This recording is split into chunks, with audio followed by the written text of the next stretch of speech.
Hello dear student, একেশন study চ্যানেলে তোমাদের সকলকে স্বাগত। আজ নিয়ে এসেছি পঞ্চম শ্রেণীর পরিবেশের তৃতীয় পর্যায়ক্রমিক মূল্যায়নের প্রশ্নপত্রটি নিয়ে। তো চলো দেখে নেওয়া যাক। প্রথমেই রয়েছে সঠিক উত্তরটি নির্বাচন করো যে কোনো 5টি। পৃথিবীর চারদিকে চাঁদের একবার ঘুরতে সময় লাগে 1 মাস 29 দিন নাকি 29.5 দিন? উত্তর হবে 29.5 দিন। আয়লাঝড় হয়েছিল 2009 সালে, 2005 সালে নাকি 2007 সালে? উত্তর হবে 2009 সালে। পৃথিবীর সমস্ত শক্তির উৎস চন্দ্র, সূর্য না বায়ু? উত্তর হবে সূর্য। পরের কোশ্চেন, কাগজের ইংরেজি নাম পেপার এসেছে প্যাপিলি, পুঁথি নাকি প্যাপিরাস থেকে? প্যাপিরাস থেকে। পরের কোশ্চেন, কলকাতায় প্রথম রিক্সা চালু হয় 1854 সালে, 1900 সালে নাকি 1914 সালে? 1900 সালে।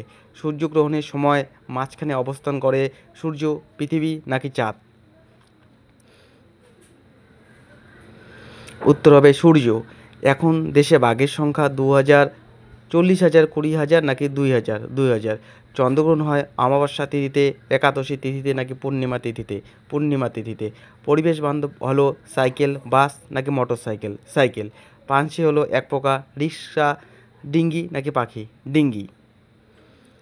2 নম্বরে দেখে নাও, রয়েছে শূন্যস্থান পূরণ করো যে কোনো 5টি। কয়লার অধিকাংশ অংশই হলো ড্যাশ? উত্তর হবে কার্বন। ধূমকেতু দেখতে অনেকটা ড্যাশের মতো? উত্তর হবে ঝাঁটার মতো। ভুটানের কাছে ড্যাশে জলবিদ্যুৎ কেন্দ্র আছে? ঝালং। পরে কোশ্চেন, তালপাতায় লেখা বইগুলিকে ড্যাশ বলে? পুঁথি বলে। সেফ ড্রাইভ, সেফ ড্যাশ, ড্যাশে লিখতে হবে লাইভ।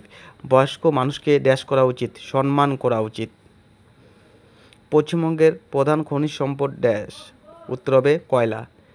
3 নম্বরে তোমরা দেখে নাও, রয়েছে নিচের প্রশ্নগুলি এক কথা উত্তর দাও যে কোনো 10টি। প্রতিটি প্রশ্নের মান 1 করে। পৃথিবী থেকে চাঁদের দূরত্ব কত? প্রায় 40 লক্ষ কিমি। একটি জীবাশ্ম জ্বালানির নাম লেখো। কয়লা।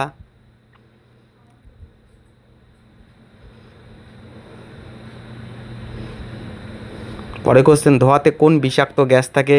Carbon dioxide. কোন অতিকায় প্রাণী পৃথিবী থেকে বিলুপ্ত হয়ে গেছে? ডাইনোসর। এদেশে যাত্রী নিয়ে প্রথম ট্রেন কবে চলে? উত্তর হবে 1853 সালে। টেলিস্কোপ কে তৈরি করেন? উত্তর হবে গ্যালিলিও। কোন রাসায়নিক পদার্থ জল শোধনে সাহায্য করে? Potassium permanganate. সরি, এখানে ম্যাঙ্গানেটা হয়ে গেছে, ম্যাঙ্গানেট হবে, আকারটা তোমরা দিবে না। পরের কোশ্চেন, পাহাড়ি অঞ্চলে ছোট ছোট ঝর্ণাকে কী বলে? ঝোড়া বলে। মশলার প্যাকেটে কোন ছবিতে দেখা যায়? আকমার্ক। পুঁথি কাকে বলে? তালপাতায় লেখা বইগুলিকে পুঁথি বলে। পথের পাঁচালী সিনেমাটি কে বানিয়েছিলেন? উত্তর হবে সত্যজিৎ রায়। বিশ্ব বয়স্ক দিবস কবে পালিত হয়? 1 অক্টোবর। শিশুদের লেখাপড়ার অধিকার আইন কত বছর বয়স পর্যন্ত? উত্তর হবে 14 বছর। কোন নদীকে কেন্দ্র করে ডিভিসি গঠিত হয়? দামোদর নদীকে কেন্দ্র করে। কেরোসিন কী থেকে হয়? উত্তর হবে পেট্রোলিয়াম থেকে। পরে রয়েছে 4, নিচের প্রশ্নগুলো উত্তর দাও যে কোনো 5টি। প্রতিটি প্রশ্নের মান 2 করে। কয়েকটি জলযানের নাম লেখো, যেমন জাহাজ, নৌকা, পানসি, স্টিমার। হরপা বান কি? পার্বত্য অঞ্চলের নদীগুলি নুড়ি পাথর জমে অগভীর হয়ে গেছে, ফলে হঠাৎ প্রচুর বৃষ্টি হলে নদী অত জল বয়ে নিয়ে যেতে পারে না। তখন নদীর দুকুল ছাপিয়ে বিশাল জলপ্রবাহ সব কিছু ধুয়ে নিয়ে নিচের দিকে নামতে থাকে। একে হরপা বান বলে। পরের কোশ্চেন, শিশুদের প্রধান মৌলিক অধিকারগুলির মধ্যে 2টি লেখো। নাম্বার 1 বেঁচে থাকার অধিকার, নাম্বার 2 খাদ্য ও পানীয় জল পাওয়ার অধিকার। পরে কোশ্চেন, স্বাস্থ্য ভালো রাখতে কী কী করবে? উত্তর, শরীর সুস্থ ও স্বাভাবিক রাখার জন্য নিয়মিত খাওয়া, জলপান করা, শাকসবজি খাওয়া, খেলাধুলা, শরীরচর্চা করা, যেমন দৌড়াতে হবে, সাঁতার কাটতে হবে এবং নিয়মিত যোগব্যায়াম করতে হবে। রাস্তায় চলার সময় কী কী সতর্কতা অবলম্বন করবে? নাম্বার 1 সিগন্যাল দেখে রাস্তা পার হব, নাম্বার 2 জেব্রা ক্রসিং বরাবর রাস্তা পার হব, নাম্বার 3 রাস্তা পারাপারের সময় মোবাইল ব্যবহার করব না, নাম্বার 4 হেলমেট ছাড়া মোটর সাইকেল ব্যবহার করব না। পরে কোশ্চেন, বন থেকে আমরা কী কী পাই?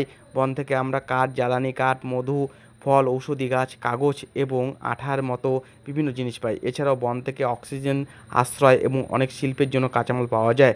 জলবিদ্যুৎ কীভাবে তৈরি হয়? জলবিদ্যুৎ তৈরি হয় নদীর বাঁকের উপর নদীর বাঁধের উপর থাকা জলকে ব্যবহার করে, যেখানে জল একটি টারবাইনের ব্লেডে পড়ে এবং সেটিকে ঘোরায়। এই ঘোরালো টারবাইন একটি জেনারেটরের সাথে যুক্ত হয়, যা বিদ্যুৎ উৎপন্ন করে। পরে 5 নম্বরে তোমরা দেখো না, নিচের প্রশ্নগুলি উত্তর দাও যে কোনো 4টি। প্রথমে রয়েছে আবহাওয়ার খবর কিভাবে পাওয়া যায়।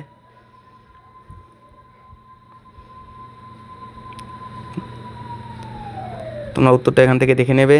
পরে কোশ্চেন, কয়লা কিভাবে সৃষ্টি হয়, এর থেকে কী কী উপজাত দ্রব্য পাওয়া যায়। তোমরা কোশ্চেনগুলো ভালো করে দেখে নেবে এবং ভিডিওটি ভালো লাগলে লাইক এবং চ্যানেলটিকে সাবস্ক্রাইব করে দেবে।